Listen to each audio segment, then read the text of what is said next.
Business owners, how well are you feeding your brain?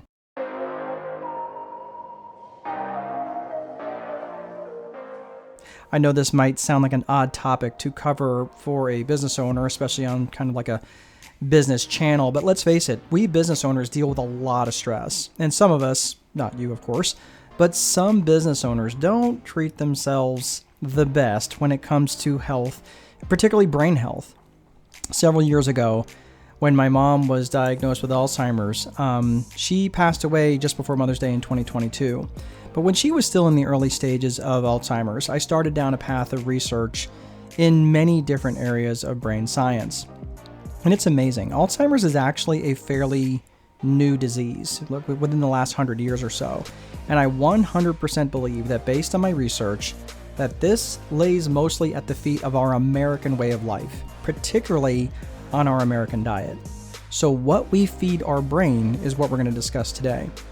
Now, much of my research that I'm going to be discussing is from a book by Dr. Timothy R. Jennings, who wrote The Aging Brain. If you have not read this book and you have any connection to any Alzheimer's research, or maybe someone in your family, I 100% suggest that you read this because it is absolutely fascinating in terms of the science that goes into that went into his book. Here's the reality, though. 1 in 8 Americans is going to come down with some form of dementia or Alzheimer's. And if you make it to the age of 80, your odds are lowered to 1 in 3. This is an epidemic, and I really believe it's one that we need to take seriously. So, business owners, we tend to not treat our brains very well, particularly in the area of nutrition. We demand a lot on our brains, so why not get it running optimally so we can perform at our very best? Now, there are, of course, things that are good for your brain, like, we all heard of adequate sleep and exercise and practices like meditation and prayer and affirmations that are massively helpful for reducing stress. But those things are what I address in my Wellness Academy for business owners. And maybe I'll do a little bit of a short video here at another time. What we are going to cover today are some basics around brain health and the foods that are most associated with brain development, neurogenesis, and neuroplasticity, which are basically just really fancy words for getting the brain to grow and regenerate itself. Now, again, this is not meant to be anything else but a primer. Of course, check with your doctor before you include any of this stuff in your diet. And it's not going to be all-inclusive either. We are going to discuss the foods that you should include in your diet and how often you should eat them. In another video, I'm going to discuss the foods you absolutely should avoid.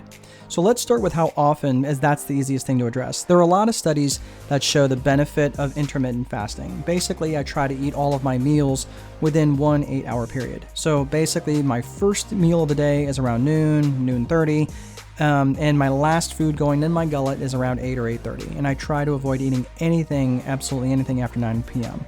So let's talk about some of the foods that we should incorporate into our diet. Now again, this isn't meant to be all-inclusive, but there are some real benefits to eating the following food. Number 1, foods that are high in flavonoids and polyphenols.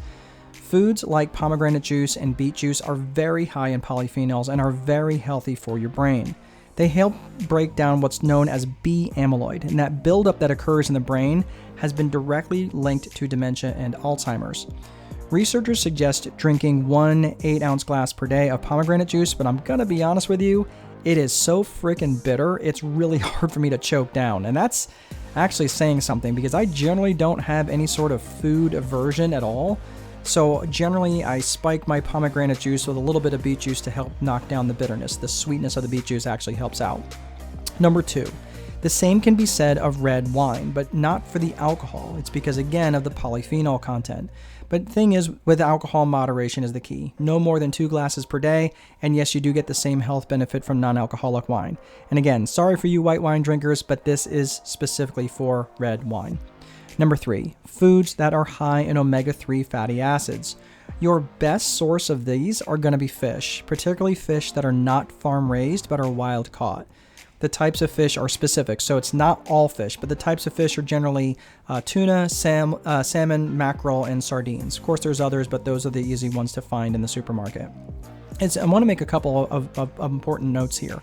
It's important to note that eating fish and taking fish oil supplements do not result in the same benefits. In a study of 260 people who actually ate broiled or baked fish at least once per week, researchers found that their brains actually had more gray matter than those who did not consume any fish at all. So it does matter how the fish is cooked. Obviously, we're going to talk about that in another video about battered or fried foods, but that's not for this video. But the other thing about that was what was interesting in that study was that people who were taking fish oil supplements did actually not have the same level of brain gray matter growth. So it's interesting to see that in terms of the people who are taking fish oil supplements trying to get the same benefit. Unfortunately, it doesn't translate. For those of you who are worried about getting mercury from the wild-caught fish, the research shows that the increased mercury levels in someone who consumed fish were not sufficient enough to negatively impact brain health. So that's good. And the other thing is, if you happen to be taking blood thinners, I want you to keep this in mind. Omega-3s have a blood thinning effect. So please check with your doctor before including a bunch of oily fish in your diet, just to make sure that your blood, the blood thinners don't impact your health in a negative way. Number 4, turmeric spice is massively effective as an anti-inflammatory and very effective as a preventive measure in Alzheimer's and dementia. Now, you don't have to go to buy the supplements and pay a bunch more money. You can easily buy it at the grocery store as a spice, put it in the capsules if you like, or you can mix it into your food or whatever you like. I don't really like the taste of it, so I actually will take it in capsules. But make sure you ingest it with black pepper, which helps the body absorb it much, much better. The biology behind what goes on with ingesting turmeric is absolutely fascinating, as it reduces the inflammation and again helps remove that B-amyloid and tau proteins from building up in the brain, which is again directly linked to Alzheimer's and dementia. Number 5. In a study published in the Journal of Nutrition, Health, and Aging, a study of 2 different age groups, one from 29 to 59 and another age group 60 and older. In both groups, significantly better outcomes of memory, concentration, and processing speed came from eating, drumroll please, walnuts, right?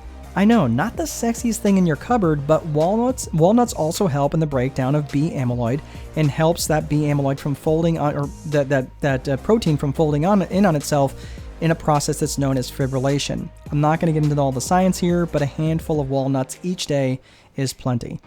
Number 6. Here's another interesting one. Green tea. Again, it also reduces the B-amyloid buildup in the brain.